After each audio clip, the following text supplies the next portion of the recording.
इस वीडियो में हम सीखने वाले हैं 3 learning lesson Credit Suisse bank के कोलैप्स होने से। तो अगर आप एक इन्वेस्टर है तो ये वीडियो बहुत ही इंपॉर्टेंट होने वाला है, शॉर्ट वीडियो होने वाला है, तो जरूर कंप्लीट देखिएगा। और अगर आप बैंक के कस्टमर है तो एक मैं आपको लेसन बताऊंगा, जो लर्निंग लेसन है वो वीडियो के आखिरी में हुआ था, वीडियो कंप्लीट देखिएगा। तो चलिए शुरू करते हैं आज का ये एजुकेशनल वीडियो। तो सबसे पहले जान लेते हैं क्रेडिट स्विस बैंक कैसे कोलैप्स हुआ। तो बैंक दो तरीके से काम करता है। एक काम करता है जब कस्टमर इसके पैसे देते हैं, पैसे डिपॉजिट करते हैं, उसी पैसे को बैंक लोन देता है। दूसरा तरीका होता है कि बैंक उस पैसे को, जो सरप्लस कैश होता है, उसको बॉन्ड्स में इन्वेस्ट करता है। तो जब आप बॉन्ड्स का नाम सुनते हैं तो आप सोचते हैं कि सेफेस्ट इन्वेस्टमेंट ऑप्शन होता है। तो सच में ऐसा होता भी है, लेकिन बॉन्ड्स के दाम भी कम होते हैं जब इंटरेस्ट रेट हाइक होता है। तो अभी हर जगह इंटरेस्ट रेट हाइक हो रहा है और बॉन्ड्स के दाम घटने स्टार्ट हो गए।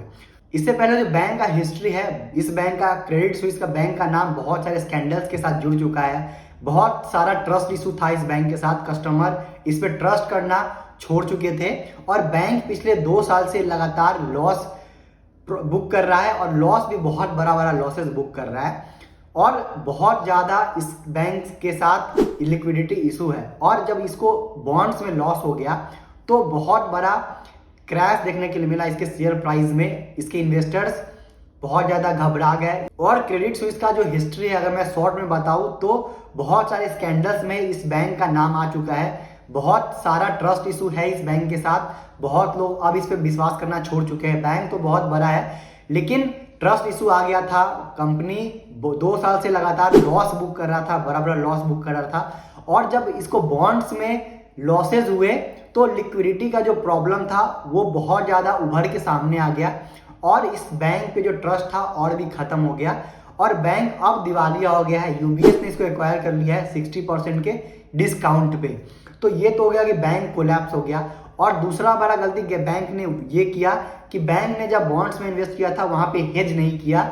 जब भी जो बैंक्स होते हैं, क्योंकि वो बहुत बड़ा अमाउंट होता है और उस बहुत बड़े अमाउंट को वो मैनेज करता है, तो हमेशा एक हेजिंग जरूर करके रखता है बैंक कहीं भी इन्वेस्ट करता है। तो जैसा कि इस बैंक ने नहीं किया था। तो अब जो लर्निंग्स हमको सीखने के लिए मिलता है इस बैंक से, पहला लर्निंग इन्वेस्टर के लिए कि आपको अपना रिस्क पता होना चाहिए कि अगर आप किसी भी एसेट क्लास में इन्वेस्ट कर रहे हैं या कहीं भी आप इन्वेस्ट कर रहे हैं, स्टॉक मार्केट में, म्यूचुअल फंड में, गोल्ड में, रियल एस्टेट में, तो आपको अपना रिस्क पता होना चाहिए कि आप कितना रिस्क ले सकते हैं, क्या कॉन्सिक्वेंसेज है, कितना इसमें गिरावट आ सकता है, ये सब आपको पता होना चाहिए। और उसका आपको पहले से तैयारी करके रखना चाहिए कि इतना अगर लॉसेज होगा तो मैं बुक कर लूंगा, इतना मैं लॉस बियर कर सकता हूं।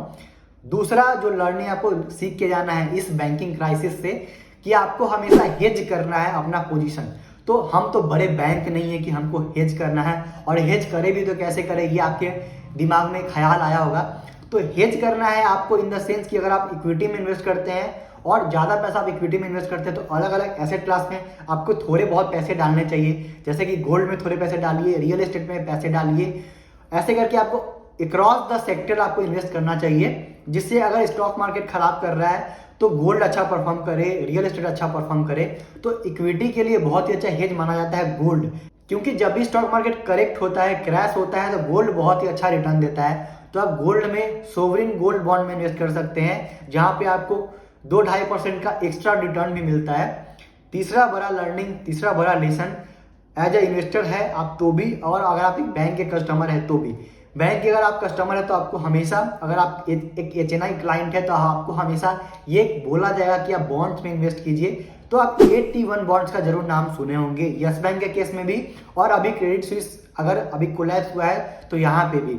तो बॉन्ड्स के बारे में जब भी हम सुनते हैं तो हमको ये पता चलता है कि बॉन्ड्स बहुत ही सेफेस्ट प्लेस है इन्वेस्टमेंट का, और यहाँ पे एक फिक्स रिटर्न मिलता है। और बॉन्ड्स अगर गवर्नमेंट जारी करती है तो गवर्नमेंट का बैक्ड होता है, बैंक जारी करती है तो बैंक का बैक्ड होता है। ये सच भी है, लेकिन 81 बॉन्ड्स के साथ एक सच्चाई आपके साथ छुपाया जाता है कि जब भी बैंक दिवालिया घोषित होते हैं तो 81 बॉन्ड्स जो होते हैं, उसके जो इन्वेस्टर हैं, जो भी उसमें इन्वेस्ट करते हैं, उनका जो पैसा है वो जीरो हो जाता है। रिटर्न तो मिलता नहीं है, जो आपका इन्वेस्टमेंट भी होता है वो भी राइट ऑफ कर दिया जाता है। बुक से क्लीन कर दिया जाता है, बैंक के बुक से।